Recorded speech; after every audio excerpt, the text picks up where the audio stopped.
leather, 41 shoemakers, 25 doctors, 13 preachers, VMI's down there, so the 13 professors, 34 merchants, and so forth. Coopers, 40 coopers. Everybody understands what coopers do? They make barrels, so a lot of these products that we're talking about are stored in and shipped in barrels made by coopers. And blacksmith up there in the right corner, 49 blacksmiths. Okay?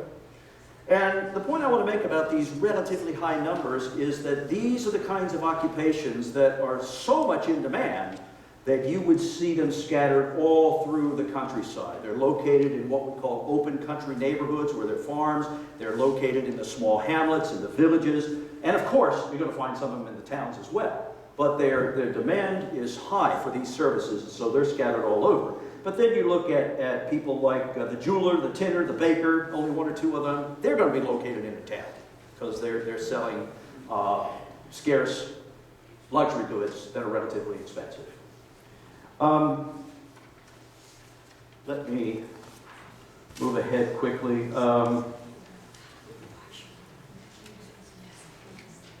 I guess I wanted to focus on wagons. Wagons seem symbolic of a lot of these services because they required wood, they required metal, they required the services of a wheelwright, and they are really, really important to all the economic activities going on here. If you're a farmer and you want to haul something to the mill, you got to use a wagon. If you're a miller and you want to carry your flour to market, you got to use a wagon. Wagons are the pickup trucks of the day, right? And so there's large demand for them. And so this is another Struther picture of a wagon. And there's a museum in Stephen City that sort of focuses on the many wagon makers that existed in that town in the 19th century, and this is from their website. You can see here, this is the Howardsville and Rockford Turnpike Company. One of the things that I can't, it surprised me. I've been doing this kind of stuff for a lot of years. I've seen lots of pictures of wagons, and I think that I must remember when I was a kid watching Bonanza or something, Westerns. You think of somebody in a wagon sitting on a bench up front. These wagons don't have benches. The people who are driving these wagons are on the front horse, on a horse just in front of the wagon. I never noticed that until I prepared this paper. Did you know that? Well, just about all these pictures are showing that. So I thought that was interesting. Here's one. This is another Struther. It's called the Wagoner, and there he is on the horse as well. So again, I wanted to share that. Again, the wagons seem symbolic of a lot of the craftsmanship and services that we've been talking about here. So the regional economy of the Shenandoah Valley during the century from 1750 to 1850 featured strong interdependencies between its agricultural, manufacturing, and service sectors that were essential to the successful functioning of each, and of critical importance for the overall economic prosperity of inhabitants of the valley. Profits deriving from manufacturing were distributed throughout the society. To take wheat as but one example, commercial wheat farming, the profits of commercial wheat farming accrued not only to the farmers, but redounded also to the millers and their employees who processed the wheat into flour, and further to the coopers who made the barrels into which flour was packaged for shipment, the wagon makers who built the wagon in which the wheat and flour was hauled, the wheelwrights, blacksmiths who furnished wagon components to them, the leather workers who fabricated the harnesses for pulling the wagons, and so on. You get the picture. There's a ripple effect in this economy. And so in turn, the wages earned by workers in these and other manufacturing operations could be spent in the consumption of goods produced locally by other manufacturers, or used to consume goods originating from outside the region and being marketed by merchants in country stores and service towns of the region. I haven't said much about merchants. I don't have time. There's a lot to be said. It's very interesting. But that's maybe another paper talk someday. So a concluding point then. In the history of our region, the importance of manufacturing activity has been underappreciated Agriculture has been really important to the economic history of the Shenandoah Valley, and historians have been justified, absolutely, in giving agriculture a great deal of attention. But a more complete understanding of the regional economy requires that we look also at the contributions of workers in the manufacturing sector. Thank you for your attention.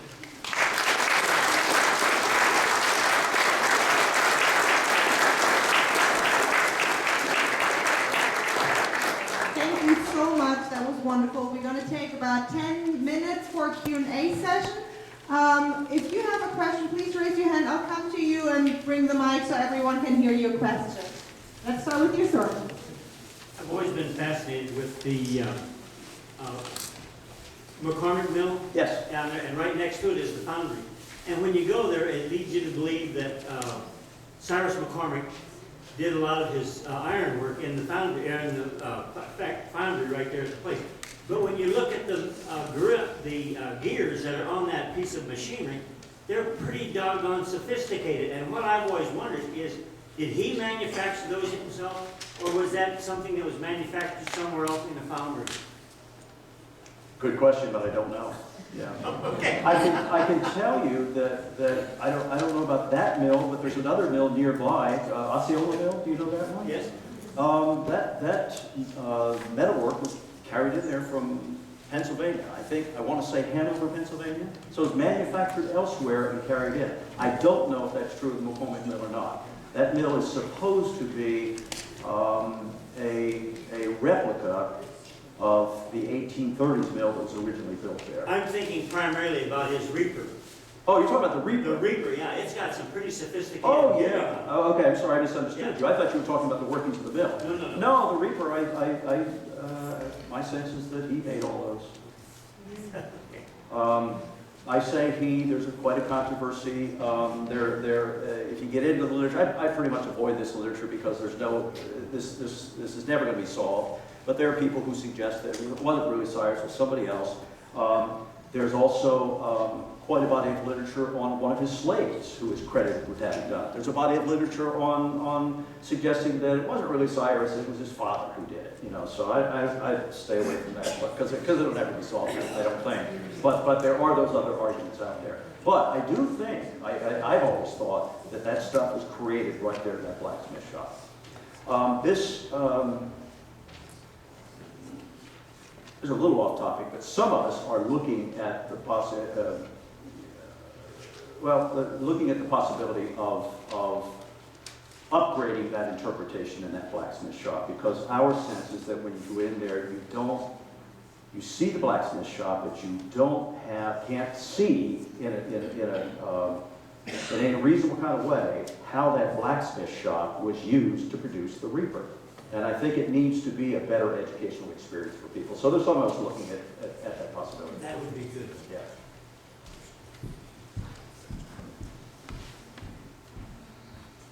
How many mills are still operating? Say again, please. Huh? I didn't hear you. How many mills are still in operation? I don't have a precise number. In Rockbridge County, the only one I'm aware of is called Wayne's Mill, west of Rafine. I know of two in Clark County. One is Millwood, and there's another one just north of Millwood. I can't remember. Lockers, I think. I think it's called Lockers Mill. And there might be another one or two that I'm not aware of, but those are the only ones that I know of. Well, this one up in this is in Churchville. The Fair Funeral Home. Is it still operating? It's still operating. I didn't know that. They used to make their own caskets, and I was in there. They have all the machinery there, and they're talking about using it again. Oh, but are they using it now? Well, a couple years ago when I was there. Oh, okay. I didn't know that. I've heard of that. I've heard of that mill, but I didn't know that it was still operating. Yeah.